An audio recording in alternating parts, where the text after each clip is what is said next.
O passado ele pode deixar ferida ou cicatriz. Viva pelo seu propósito e não pela opinião dos outros. Seja indesistível, obstinado. As pessoas são responsáveis pelo nome sucesso ou fracasso daquilo que você chama de negócio. Isso vale para a vida também. Uma vez eu estava passando férias, eu morei em Orlando um tempo, mas antes de morar lá eu estava passando férias com as crianças na Disney. E meu telefone tocou, eu atendi, era um senhorzinho que me mentoreava na época, 70 e poucos anos. Ele me ligou e falou, como é que você tá, Thiago? Tudo bem? Eu falei, tudo bem. Você tá na Disney, né? Eu falei, tô. Aí ele falou assim, não, porque eu vi a foto aqui no Facebook que você postou. Eu falei, obrigado. Por que você atendeu essa ligação? Porque você ligou. Ele falou, deixa eu te ensinar uma coisa. Quando você tiver a minha idade e olhar pra trás, ele é um cara que fez doutorado em Princeton, um cara que tem, assim, condições financeiras para ter 3 gerações pelo menos. Ele falou, quando você chegar na minha idade, todo o dinheiro que você ganhou, todo o diploma que você tem na parede, nada disso vai fazer sentido quando você olhar pra trás. O que você vai lembrar é, aquelas férias de 2001 com as crianças, aquele Natal de 93 e tal.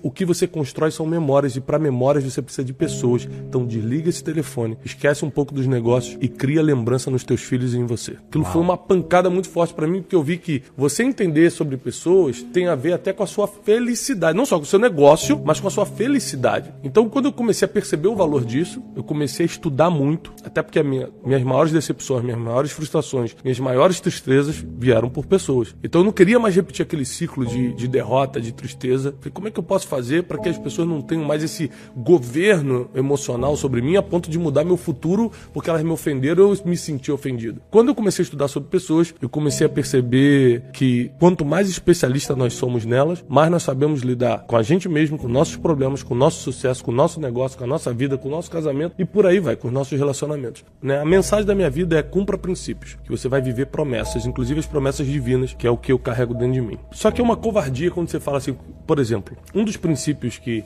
eu chamo de princípios milenares, que são os princípios que estão na sabedoria milenar, que é a Bíblia, é honra pai e mãe.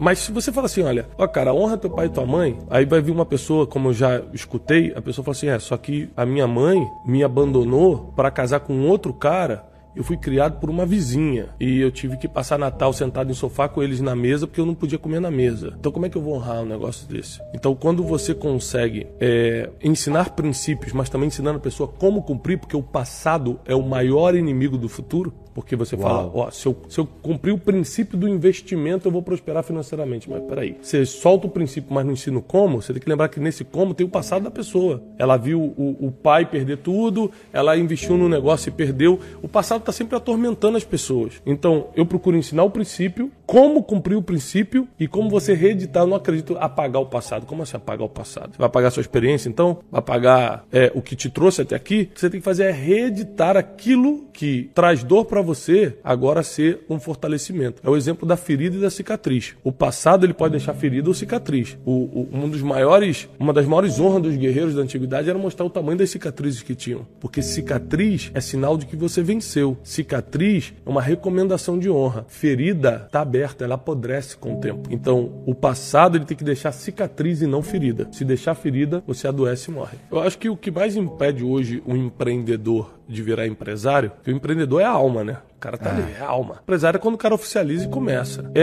justamente o passado. As experiências negativas. O medo. O medo é um sentimento que ele vem de experiências negativas no passado. Porque existe um medo comum. Por exemplo, você chega no alto de uma montanha, olha para baixo, medo. Esse é um medo de alerta, esse é um medo comum. Esse você sempre tem que ter contigo. Porque ele te avisa, tem alguma coisa de errado. Você vai num ambiente, tá tudo escuro, você escuta um barulho, você fala, opa, tem alguma coisa de errado. Medo normal. Esse você tem que manter. Mas o medo que eu tô falando aqui é um medo emocional, que é o que te trava, é o que te paralisa.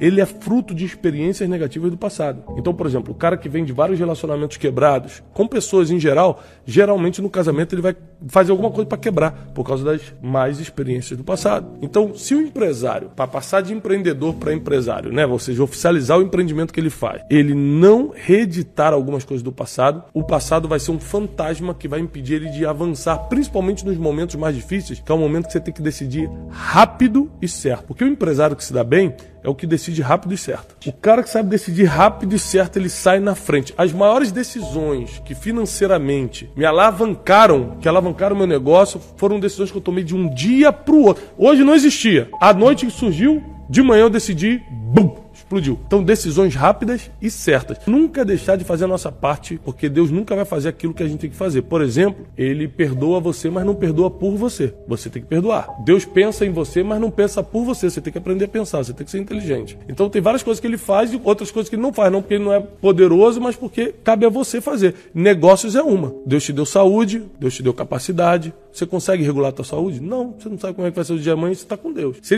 você acordou hoje bem, opa, você só agradece. Deus, obrigado pela saúde. Mas experimenta não sair para trabalhar para ver se vai vir dinheiro. Experimenta não empreender, não treinar a equipe, não fazer as coisas. Então, o que eu confio 100% em Deus é as coisas que só Ele pode me dar. Sabedoria, saúde, vida. Não sei se eu vou acordar amanhã, se eu acordar, agradeço a Deus. E por aí vai. Amor, né?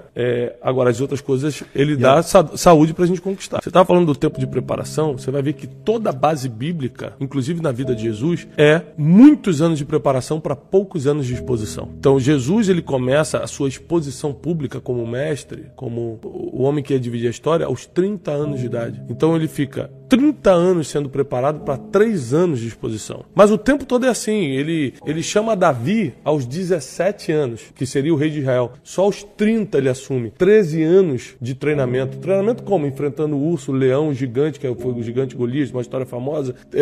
13 anos fugindo da perseguição do rei que tinha inveja dele, o rei da época, que era Saul. Ou seja, os problemas da vida você pode encarar como sofrimento ou como treinamento divino para você passar para a próxima fase. Então, se você não aceitar as situações difíceis da vida como treinamento, ou mais fácil ainda, que é aqui que resolve quase tudo, investir logo no seu conhecimento, para você não ter que passar pelo sofrimento. Perfeito. Porque as pessoas esperam escutar de você as batalhas que você venceu. Grave isso. Ninguém quer saber o que você leu, o que você aprendeu dos outros, o que você aprendeu no curso, ou o que você fez na faculdade. As pessoas querem saber o que você venceu. Elas se conectam com a sua superação e não com as suas vitórias. Se as 4 respostas convergirem, você descobriu o seu propósito. Ou seja, poxa, o que eu sei fazer naturalmente e faria de graça? No meu caso, eu, Thiago, falar em público, dar palestra, pregar, é o que eu gosto de fazer. Faria de graça, e sem fazer naturalmente. Nunca fiz um curso de oratório, nunca me preparei, simplesmente comecei a fazer. O que Deus me pediu para eu fazer? Isso para quem acredita. Deus me deu vários sinais, como a gente falou no início sobre a sensibilidade, eu entendi que era isso que eu tinha que fazer. Terceiro, o que as pessoas esperam de mim? Todo mundo que me encontra me dá a direção. Thiago, cara, quando você fala de vida emocional, cara, quando você fala de espiritualidade, me conecta meu coração. Pronto, as pessoas já me dão um feedback do que querem escutar de mim. E quarto, o que o mundo precisa? Será que o mundo está precisando de saúde emocional? Será que o mundo está precisando de conexão espiritual?